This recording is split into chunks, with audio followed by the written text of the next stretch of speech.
Hello, good morning. मी अशोक कोळपे मनमाडवरून business belong करतो. खरं तर काल 20% झालेलं जे नॉलेज आहे ते एक नंबर आहे आणि आज जे 80% राहणार आहे जे मिळणार आहे ते खूप आयुष्यात कामात येणार आहे.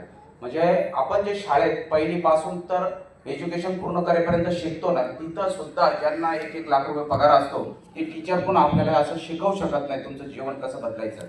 आणि आईवडिलांनी पण फक्त जन्म दिला, लहानचं मोठं केलं, पण त्यांनी पण आपल्याला एवढं नॉलेज दिलं नाही.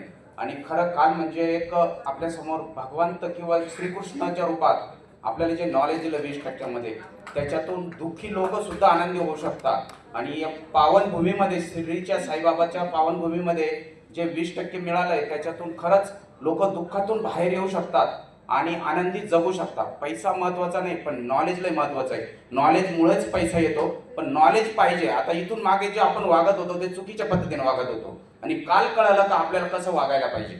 बरोबर. पहिलीच आरटीपी दिसली नाही, दुसरी आरटीपी आहे, पण पहिल्या आरटीपीत सुद्धा मला ते मिळालं नाही, कारण माझी पहिली आरटीपी होती ना, त्याच्यात मला तेवढं नॉलेज घेता आलं नाही किंवा मला ते आज जे आता आजचं जे आरटीपी 2025चं ते 2023-24च्या आरटीपीत मिळालं नाही. त्या एवढं म्हणजे एक नंबरचा आरटीपी आहे सध्या. Great great great.